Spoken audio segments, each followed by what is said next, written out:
I need you to think back to the mid-2000s, back when the internet was not a dry, minimalistic wasteland like it is today. There was a time when this aesthetic, called Frutiger Aero, was popping in the mid to late 2000s. The specific aesthetic I want to be focusing on in this video is called Frutiger Aqua. It was wet, filled with color, filled with life, filled with character. A time when technology didn't want to just be functional, it wanted to feel alive, utopian, and deeply submerged. Frutiger Aqua is the design movement that ruled the years between 2004 to 2013. You could recognize it by its gleaming glass textures, its glowing bioluminescent blues, rushing water streams, air bubbles, colorful fish, and overall solar punk optimism. This made our technological future seem to exist in perfect harmony with the ocean. As an artist, songwriter, music producer, and graphic designer, I love to see how closely all of these worlds overlap. I've always been drawn to the idea of making music that creates an atmosphere that can transport you to a certain place, whether fictional or even somewhere in the past, or a concept that lives in the past, like we'll see in today's video. This is why I describe myself as a visually driven artist. I love making music that creates worlds, and there's not too many artists I see explore this avenue when creating music. Two artists that I feel explore these avenues extremely well in the music, in the design, in the overall branding: Owl City and Porter Robinson. These two artists are definitely standout picks for me, because when it comes to creating an atmosphere, a feeling that tickles something in your brain, that transports you to the furthest reaches of your imagination, that feels like you are literally touching a dream. I mean, everyone knows Owl City's Fireflies, but do you know all his music? It's amazing. I mean, look at this image from Owl City's 2012 album, The Midsummer Station. I don't know about you, but for me, the image alone just makes me feel super nostalgic for something far, somewhere buried in my childhood, probably. A place that feels like I can touch it, but I just somehow can't reach it. Now add his lyricism, add his dreamy voice, add his dreamy production to it. It just transports you out of this world. Today we'll be discussing my song Echo, and I was heavily inspired by the Frutiger Aqua aesthetic, as you could probably tell from the title of this video. I'll be diving into the different layers, how I brought the song together, the various production elements, to just give you a peek into my mind and take you on a journey to the world where summer never ends and the ocean meets you in your bedroom. This is Frutiger Aqua, UK Garage. Let's go.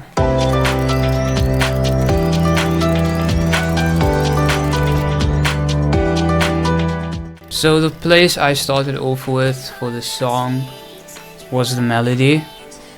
I was on YouTube and I was listening to some Frutiger Aero type songs. The standout qualities, I would say, about the style, and when you look at the texture of the image, what you really want to capture is the feeling that it gives you.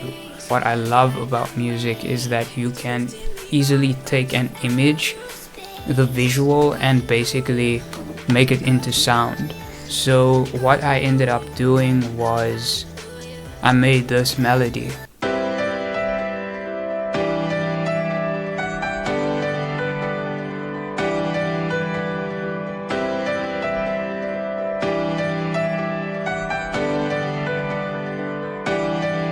So when I listen to that, I just feel like I'm in a Windows XP wallpaper, which is the feeling we are going for. And then I replicated it with this plugin using a soft piano. I love this piano, I use it a lot. It sounds very emotional, so very Porter Robinson, nurture vibes, you know.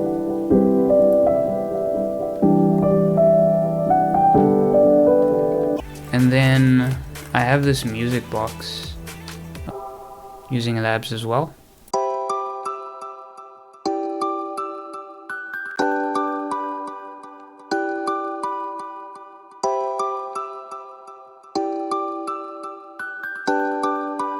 And when the song starts off, you'll hear the music box that's layered with the key zone piano and the vital bass, which I will show you now.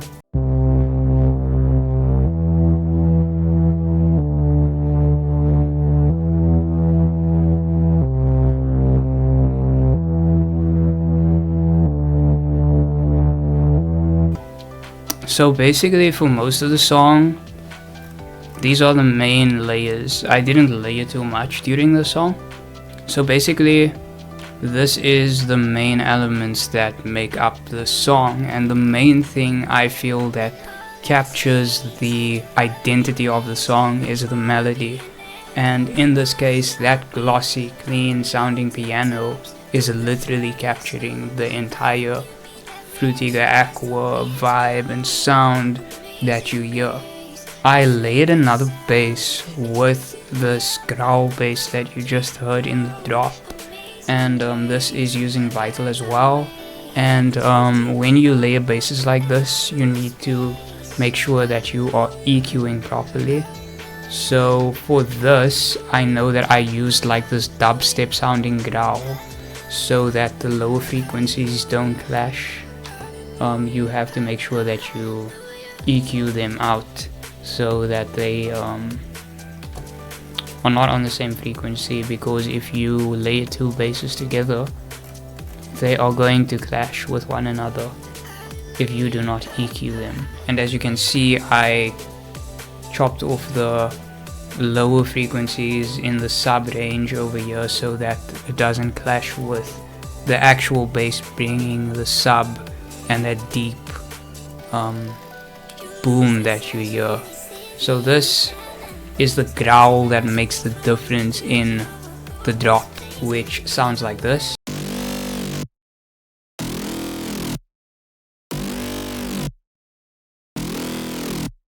So it sounds very Optimus Prime, Skrillex, you know, very dope. I love it. This dubstep growl, it makes a world of a difference for the vibe we are going for. And of course, the drums, arguably the most important part of a UK garage track. So what I love to do for drum and bass, liquid drum and bass, UK garage, I always try to layer some type of drum pattern loop behind everything.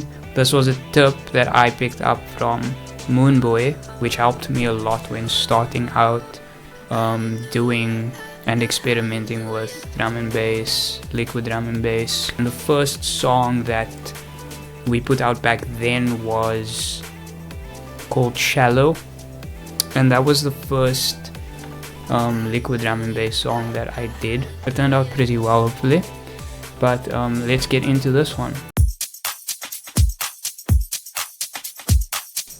So this is the loop that's layered at the bottom of everything.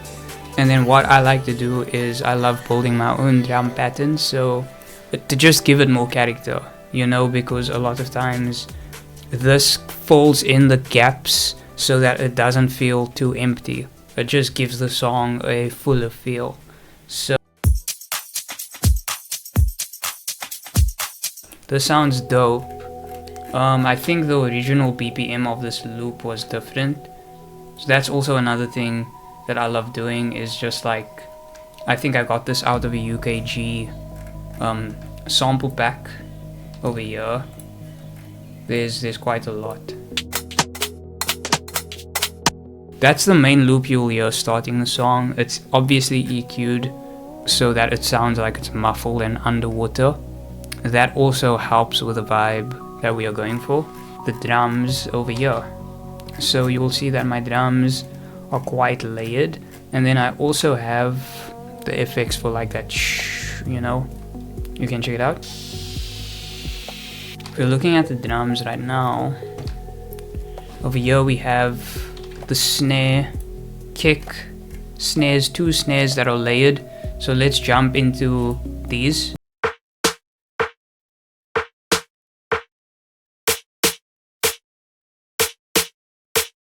So this snare that I'm using over here is quite, like, I feel like it has a lot of character, and it really,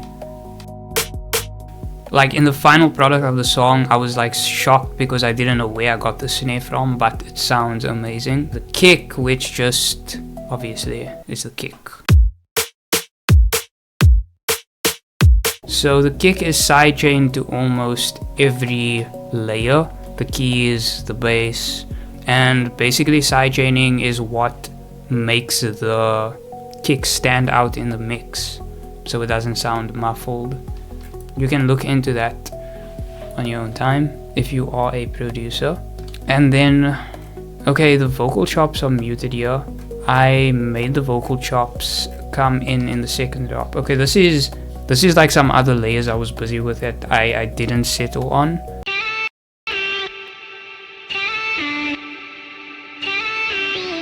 Those are my vocals that I'm using, that I chopped up, pitched up, and was using Fruity Slicer for. This is Fruity Slicer. Fruity Slicer is how I do my vocal chops, and I do a lot of vocal chops in my songs lately. Then we have a lot of effects and things like this that's going on. That's like a music box wind-up thing, and I did that specifically for this idea of the music box, which I showed you earlier. So I love layering, and that's something I was taught when learning production, is just learning to layer things, because layering really makes it sound more like a full song. But of course you need to be able to EQ all the frequencies so they do not clash with one another. That's important. Vocals, let's dive into it.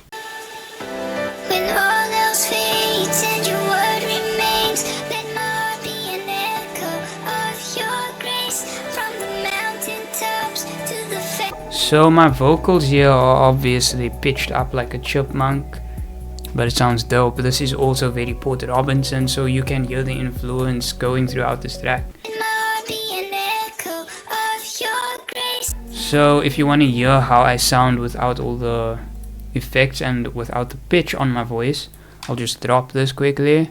When all else fades and your word remains, let my heart be an echo of your grace. So I just feel like it doesn't work for the song. When all else fades and your word remains, let my heart be an echo of your grace. From the mountain tops to the valleys low, Father, give me direction as the winds blow. So I just feel like for this song, my regular voice just didn't work at all. I just knew I had to pitch it up. That was like an instant. And the trick I used is using this plugin. There's this video that shows how Madeon and Porter do their vocals, or it's just Madeon, I think, in his Good Faith era, I believe. He was doing this cool vocal thing, and I explored it in the song, and this pattern over here is basically messing with my vocal a bit, so that, yes, it sounds like a child's voice as it is pitched up, but then it also is messing with a certain knob here. I think it's the formant shift knob. You can see it's moving. So there's two ways to do this. You can do it through automation, or you can do it this way, which I used here, over here, which is okay, you can't see it now, but where you basically edit events, and you can just, you know, mess with different events in here when it comes to like knob messing around with tweaking. Sometimes people prefer automation because it's like you can see what's going on. It depends what it's for. I use it for panning a lot as well. for drums, or you know, sometimes it goes quicker, it feels quicker for me. All depends on your production style if you produce. So these are the vocals, and of course this melody over here, nearly forgot, nearly left it out. This comes in at the second part of the drop, which makes a world of a difference as well, using this plugin over here called IOTA Mini. I use it quite a lot because it has a lot of dreamy synths and things, plucks and all of those pads. And then over here, which I was talking about earlier, the vocal chop I use at the second part of the drop just to give it some extra flair and extra character, so that the second time around it doesn't sound exactly the same as, you know, the first time around. This is my vocal over here.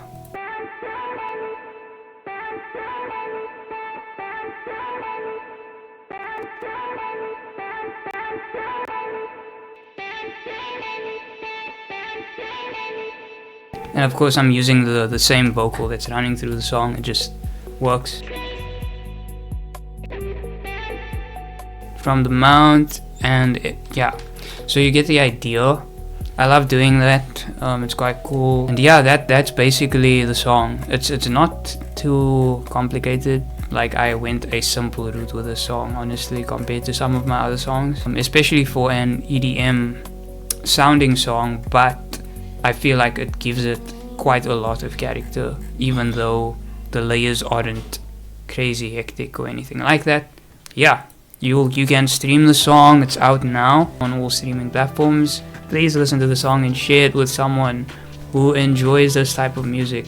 I can do another video on the song, actually, discussing like the lyrical influence, maybe. Basic overview of that would be, as a believer and follower of Jesus, a born again Christian, I wrote this song just based off of my testimony, certain things that I've recently gone through. I love writing metaphorically about certain things, and then other things are just like real life experiences, and this is a bit of both, it's a blend of both, and it also gives this hopeful vibe that the Frutiger aesthetic is known for. So it just all comes together well, I think. Nice little song. I didn't take too long on this. I maybe, like, it was less than a week. It was like a few days, maybe 2 or 3 days that I spent total. Not all together though, spaced out, but it came together quite quickly. And yeah, go listen to it now. It's out everywhere. If you enjoyed this video, like and subscribe to the channel. So yeah, thank you for sticking around with me today. Peace, blessings, and love to you all. Keep drinking water and stay cosmic.